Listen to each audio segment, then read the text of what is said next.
नमस्कार। आज की ऑनलाइन कक्षा में आप सभी का हृदय की गहराइयों से मैं भानु प्रकाश सिंह प्रधानाचार्य जनता सहयोग इंटर कॉलेज मई खड़गपुर स्वागत करता हूं। प्यारे बच्चों, आपको धातु एवं अधातु पढ़ाया जा रहा है। हम थोड़ा सा धातु और अधातु के विषय के बीच में जो अंतर होता है उसको बता दें। धातुओं और अधातुओं में अंतर क्या होता है? धातुएं प्रायः विद्युत धनात्मक होती हैं और अधातुएं प्रायः विद्युत ऋणात्मक होती हैं। पहला अंतर। दूसरा अंतर, धातुएं विद्युत और ऊष्मा की सुचालक होती हैं और अधातुएं विद्युत और ऊष्मा की कुचालक होती हैं। धातुओं में तीसरा अंतर, धातुओं में आघात वर्धनीयता का गुण पाया जाता है। आघात वर्धनीयता का गुण ऐसे गुण को कहते हैं कि जब किसी वस्तु को पीटा जाए और वो फैल करके चादर जैसी आकृति बना ले, उसे हम आघात वर्धनीयता कहते हैं। आघात माने होता है चोट पहुंचाना, वर्धनीयता माने बढ़ना। तो कोई भी वस्तु, कोई भी पदार्थ अगर चोट पहुंचाने पे वर्धनीय है माने बढ़ रहा है, तो उसके इस गुण को आघात वर्धनीयता का गुण कहते हैं। तो धातुओं में आघात वर्धनीयता का गुण पाया जाता है, अर्थात धातुएं पीटने पर बढ़ती हैं, परंतु अधातुएं जो है पीटने पे टूट जाती हैं और उनके इस गुण को भंगुरता का गुण कहा जाता है। ये अंतर है धातुओं और अधातुओं के बीच में। अधातुओं का हमने रासायनिक गुण भी आपको बताए हैं और आज के चैप्टर में हम अध्ययन करेंगे कि कोई धातु जब अधातु से क्रिया करती है तो क्या होता है, कोई अधातु जब अधातु से क्रिया करती है तब क्या होता है, और कोई धातु जब धातु से क्रिया करती है तब क्या होता है। तो जब कोई धातु अधातु से क्रिया करती है तो आयनिक यौगिकों का निर्माण होता है। आयनिक यौगिक ऐसे यौगिक को कहा जाता है जो इलेक्ट्रॉनों के लेन देन द्वारा बनाए जाते हैं, बनते। और हम अभी इस पे चर्चा थोड़ा विस्तृत करेंगे। आपको हमको यही टॉपिक ही पढ़ाना है। तो आप जान जाइए कि धातु जब अधातु से क्रिया करेगी तो आयनिक यौगिक बनेंगे, और दूसरी चीज, जब अधातु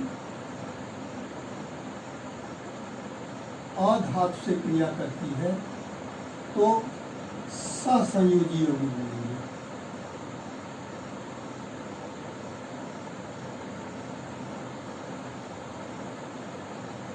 यौगिक बनते हैं। और तीसरी स्थिति ये भी हो सकती है कि जब धातु से क्रिया करे तो धातु और धातुएं आपस में अभिक्रिया नहीं करती हैं, यहाँ पे कोई अभिक्रिया नहीं होती। आयनिक यौगिकों के विषय में हमने बताया कि ऐसे यौगिक जो इलेक्ट्रॉनों को के लेन देन द्वारा बनाए जाते हैं उन्हें आयनिक यौगिक कहते हैं। और सहसंयोजी यौगिक क्या होते हैं? जो अधातु और अधातु के क्रिया के फलस्वरूप बनते हैं।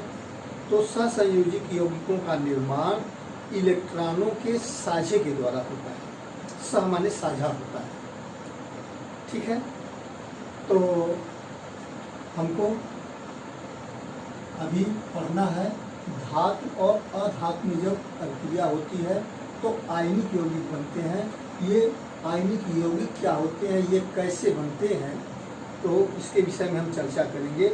इससे पहले हम आपको बता दें कि कोई भी परमाणु अपनी पहली कक्षा में 2 इलेक्ट्रॉन और बाहरी कक्षा में माने अंतिम कक्षा में 8 इलेक्ट्रॉन रखना चाहता है। कोई भी परमाणु हो, ये परमाणुओं का गुण होता है और उसके इसी नियम को अष्टक नियम के नाम से जाना जाता है। अष्टक नियम में यही है कि कोई भी परमाणु या कोई भी तत्व अपनी पहली कक्षा में 2 इलेक्ट्रॉन और अपनी बाहरी कक्षा में, वाह्यतम कक्षा में माने अंतिम कक्षा में 8 इलेक्ट्रॉनों को रखना चाहता है। लेकिन सभी परमाणुओं की संरचना में ऐसी बातें नहीं पाई जाती हैं कि पहली कक्षा में 2 इलेक्ट्रॉन हो और अंतिम कक्षा में 8 इलेक्ट्रॉन हो। ये सभी परमाणुओं के अंदर ये गुण नहीं होता है।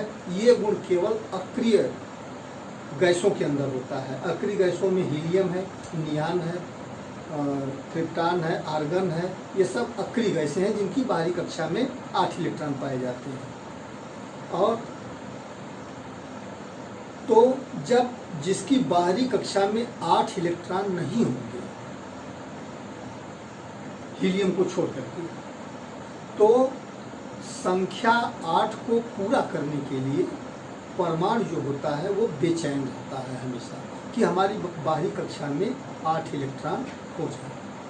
और इसीलिए अपनी संख्या बाहरी कक्षा में इलेक्ट्रॉनों की संख्या 8 करने के लिए वह दूसरे परमाणुओं के आसपास भटकता रहता है और जहाँ से उसका समायोजन होता है वहाँ से संख्या 8 पूरी करने का प्रयास करता है। और संख्या 8 पूरी करने में जितने इलेक्ट्रॉनों का लेन देन होता है या साझा होता है, दोनों चीज़ें, इलेक्ट्रॉनों का लेन देन हो या साझा हो, वही उस तत्व की संयोजकता होती है। जैसे हम उदाहरण दे दें कि किसी परमाणु की बाहरी कक्षा में 7 इलेक्ट्रॉन है, ठीक है, तो संख्या 8 प्राप्त करने के लिए उसे कितने इलेक्ट्रॉनों का लेन देन करना होगा? 1। तो उस तत्व की संयोजकता 1 होगी। और किसी परमाणु की बाहरी कक्षा में 6 इलेक्ट्रॉन है, तो संख्या 8 पूरी करने के लिए उसे कितने इलेक्ट्रॉनों का लेन देन करना पड़ेगा या साझा करना पड़ेगा? 2 इलेक्ट्रॉनों का। तो उसकी संयोजकता 2 होगी, जैसे ऑक्सीजन है। किसी तत्व की बाहरी कक्षा में 5 इलेक्ट्रॉन है, तो उसे 3 इलेक्ट्रॉनों का लेन देन या साझा करना पड़ेगा, जैसे नाइट्रोजन है जिसकी संयोजकता क्या होती है? 3 होती है, ठीक है। और इसके बाद 5 के बाद हम 4 पे आते हैं। तो 4 इलेक्ट्रॉन जो है जैसे कार्बन की बाहरी कक्षा में होता है, तो जब 4 पे आएंगे तो ये कार्बन जो होता है ये विशेष प्रकार का तत्व है। इसके इसी गुण के कारण इसके बहुत ज़्यादा यौगिक है। तो कार्बन एक विशिष्ट प्रकार का यौगिक क्या तत्व है। और जिनकी कक्षा में जैसे मान लीजिए हाइड्रोजन है या सोडियम है, सोडियम का उदाहरण लेते हैं। सोडियम की बाहरी कक्षा में 1 इलेक्ट्रॉन होता है, 11 परमाणु क्रमांक होता है, और उसकी बाहरी कक्षा में 1 इलेक्ट्रॉन होता है, ठीक है। तो सोडियम क्या करता है? जैसे सोडियम का हम बनाते हैं, इसका परमाणु क्रमांक 11 होता है, इसके कक्षा में 11 परमाणु क्रमांक होता है, तो इसके पास 11 इलेक्ट्रॉन भी होंगे। किसी तत्व का जितना परमाणु क्रमांक होता है उसके पास उतने ही इलेक्ट्रॉन भी होते हैं। तो हमने एक दिन चर्चा किया था एक वीडियो में कि परमाणुओं इलेक्ट्रॉनों के वितरण का नियम जो होता है 2n² होता है।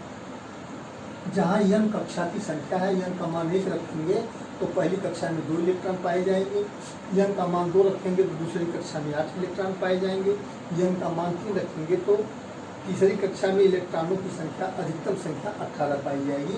तो यहाँ पे हमको 11 इलेक्ट्रॉनों से मतलब है। तो इस नियम के अनुसार इसकी पहली कक्षा में 2 इलेक्ट्रॉन, दूसरी में 8 इलेक्ट्रॉन और तीसरी कक्षा में 1 इलेक्ट्रॉन होंगे। अब इसकी बाहरी कक्षा में इलेक्ट्रॉनों की संख्या होनी कितनी चाहिए? जो परमाणुओं की प्रवृत्ति होती है 8 इलेक्ट्रॉन होनी चाहिए, ठीक है। तो इसके पास 1 इलेक्ट्रॉन है तो कोई दूसरा परमाणु इसे 7 इलेक्ट्रॉन नहीं दे देगा, ठीक है। ऐसा साझा नहीं चलता है। कि हम 1 रुपया दें और किसी का 7 रुपया झटक करके हम अपना 8 रुपया बना लें, ऐसा कहीं नहीं चलता है। तो इसमें होता क्या है कि ये अपना 1 इलेक्ट्रॉन जो है त्याग देता है। जब ये अपना 1 इलेक्ट्रॉन त्याग देगा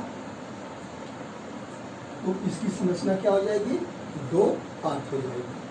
ठीक है, बारहवीं कक्षा में 8 इलेक्ट्रॉन हो गए। अब बारहवीं कक्षा, तीसरी कक्षा ही इसकी समाप्त हो गई, तो इसकी बारहवीं कक्षा दूसरी होगी जिसमें 8 इलेक्ट्रॉन हो जाएंगे। तो ये अपना 1 इलेक्ट्रॉन जब त्यागेगा, इसको जो इस तरह से लिखते हैं,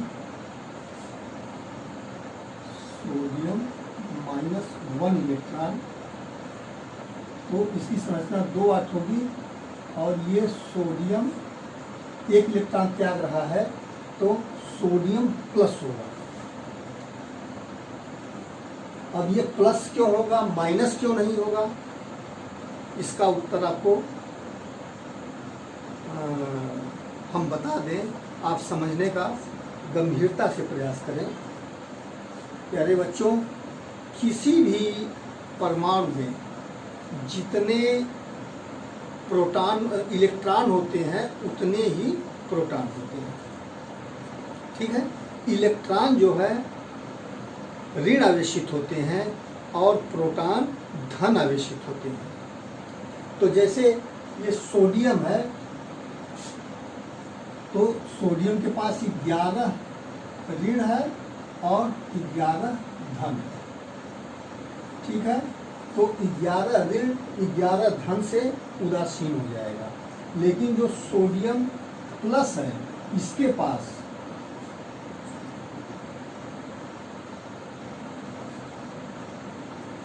इलेक्ट्रॉनों की संख्या 10 हो गई, 10 ऋण हो गया और प्रोटॉनों की संख्या पहले उतना ही है, तो 1 प्लस बचा कि नहीं बचा।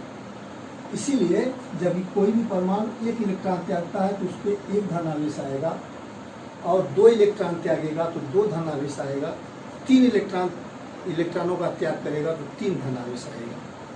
ठीक है, और इसी के पलट कोई भी परमाणु अगर 1 इलेक्ट्रॉन लेता है तो उसके ऊपर 1 ऋण आवेश आ जाता है, क्योंकि ऋण आवेश की संख्या 1 अधिक हो जाती है।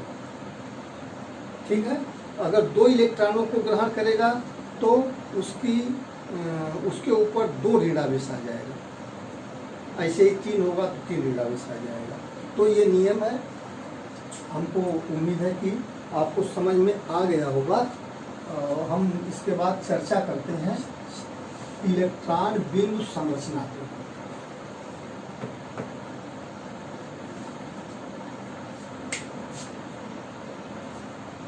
तो हम प्यारे बच्चों अपने वीडियो को आज के लिए बस इतना ही समाप्त करते हैं। अगली कक्षा में हम आपको इलेक्ट्रॉन बिंदु संरचना के विषय में बताएंगे और कुछ आयनिक यौगिकों का निर्माण किस तरह से होता है इलेक्ट्रॉनों के लेन देन द्वारा, ये हम आपको बताएंगे। तब तक के लिए धन्यवाद। Thank you.